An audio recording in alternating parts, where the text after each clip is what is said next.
Dan. Okay. So I will be talking today about Lisbon and various locations to go if you ever do visit Lisbon, Portugal. Just a little bit of background. Lisbon is the capital of Portugal, and it's located on the mouth of the Tagus River, which in Portuguese is called Rio Dan2. It is Western Europe's least expensive city to visit, so here it's a great option to go travel. So these are the objectives that you should be able to complete by the end of the presentation, and in your handout so you can take a look at that. Okay. So I'm first going to be talking about shopping destinations. The first destination is Chiado. It's a district in Lisbon, and it's very popular because it mixes old culture and modern commerce. There are many local and national Portuguese designers and shops here, and it also contains international brands as well. Some of the few that they have here are like Hermes, Nike, and H&M. And it also has a nice mix of like high-end and affordable shopping available. So if you want just a mixture of a lot of different things, you can go here. If you've ever been to Soho in New York, this is kind of similar to that.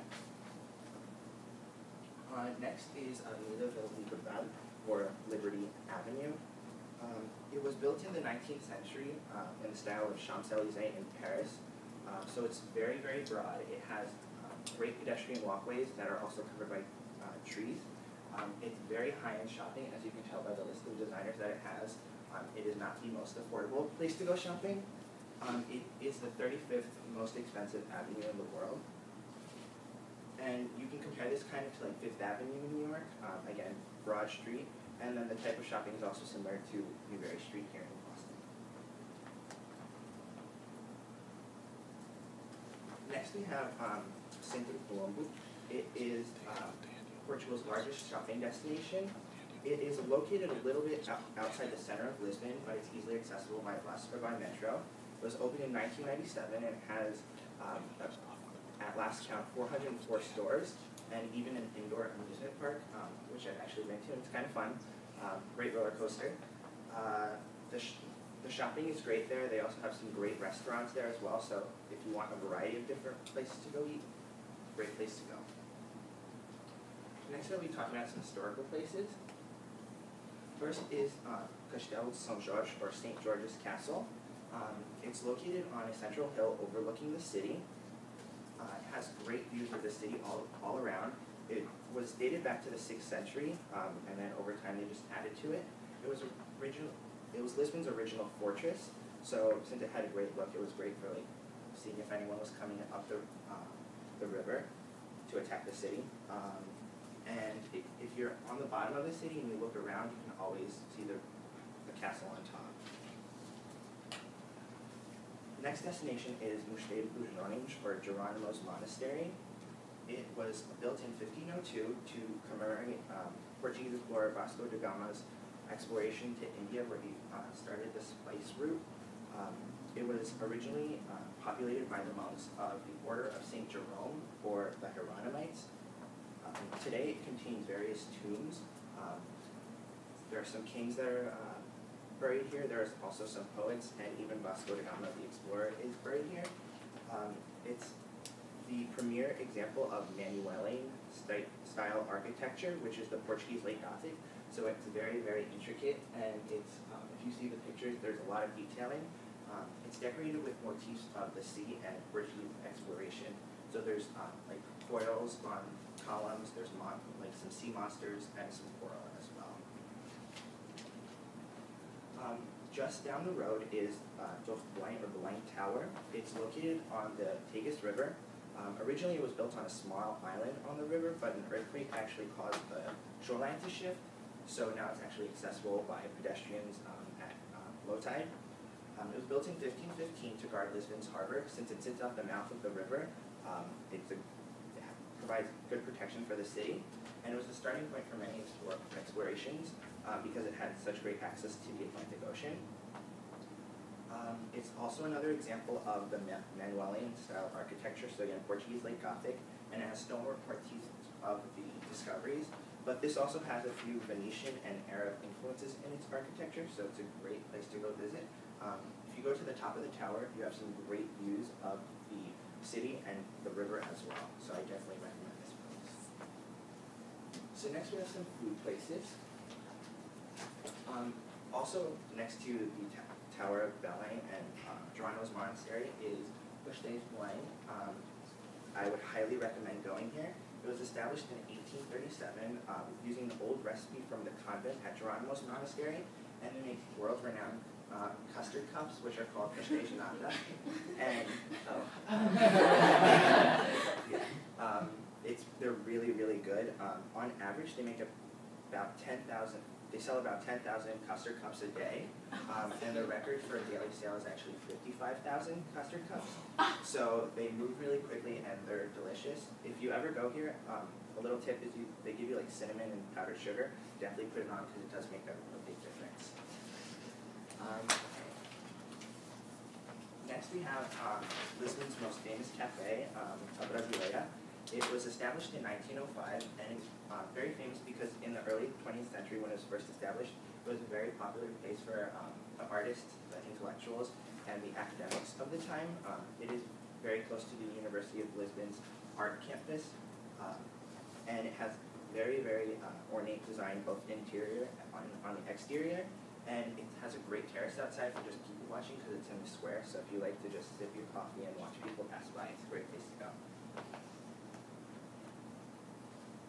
Next are two restaurants that are very popular in Lisbon. The first one is actually Lisbon's best reviewed restaurant, and they serve traditional cuisine with a bit of a modern twist.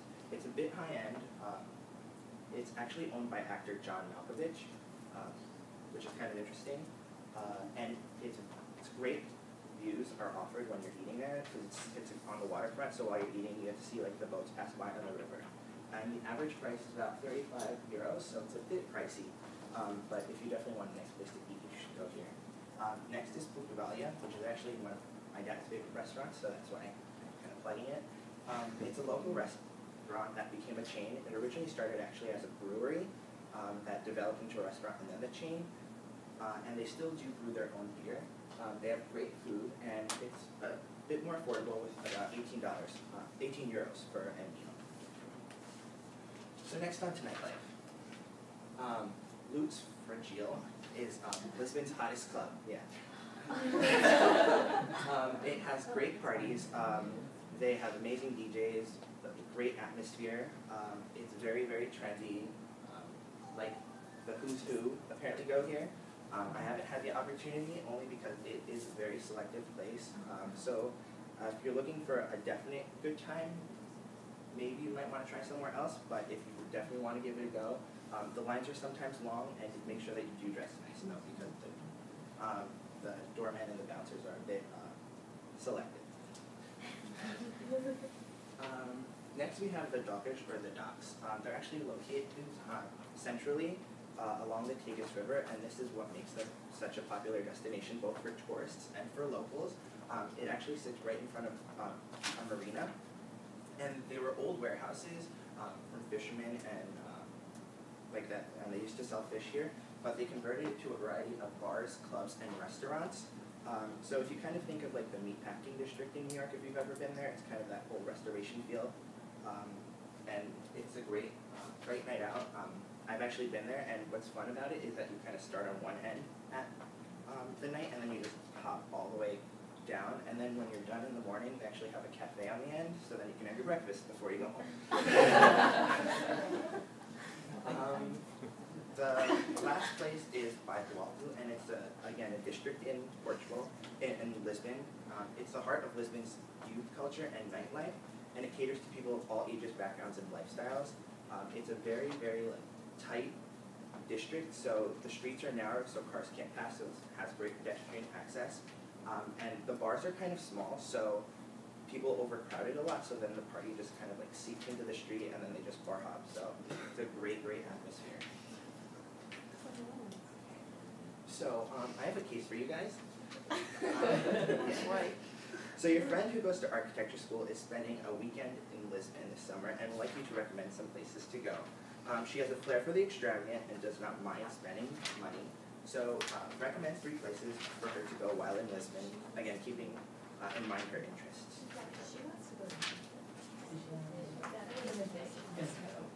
Lydia. Yes. Avenida de Libertad. Is this a think, pair, share case? Yes. We can discuss it and then we can share. She wants to go to the Lions Club. I'm Oh, yeah. gonna wait outside, guys. Or wait outside for Lux Party. Yeah. Oh, actually, I didn't mention, the Luke's Virgil is actually also owned by John Malkovich, and it's right next to the People Who Stop Oh, that's restaurant. even better for her. Yeah. You got it. Oh, She can go to right. the outfit at Liberty Avenue And then go, so she looks like she's really expensive dinner. Okay, so what did you guys come up with? You have a perfect. Okay, and why would you like to go there? Well, she doesn't mind spending money, and it is, there's a lot of cafes from the 19th century, so it's and she can get $1,100 Louis Vuittons, and then she can go to dinner at the Pica di Sapico, and which is right next door to the hottest club. And since she'll be decked out, they'll think that she's really important, so she'll let her in. Good plan, good plan. I feel like we've missed everything about her interest in architectural school, though. Oh. So somewhere in here, she's got to go to one of these history Well, classes. Avenue de Libertad was built in the 19th century, so she'll get some cultural history while shopping. Sean's really good, yeah. He said he really liked the stories about that. She could go to Cafe out in Rossini or. Not expensive, not expensive. Not expensive, but interior and exterior have an ornate design. So, She should go anyway. anywhere else that she would like to go? Sarah recommended the Tower of Belling. I don't think she'll be able to. I can think of one more place maybe that she I might want want the to go. castle. She'll like the castle. Mhm. It's like funny. Can we go with her? Well, what about the cafe? Because it says, oh no, they just frequent there. It has very ornate design.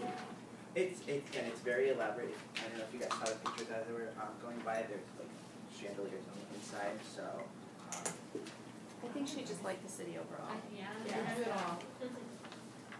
So yes. I have a question. What is the weather like? Would it be a good spring break destination? I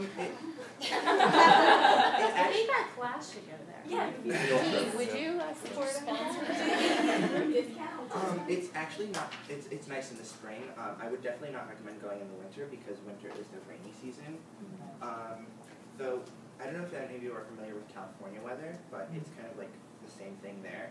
So it's not very like extreme. It's very moderate climate, and then during the winter that's when they'll have the rainy season if they have it. But it is again great all year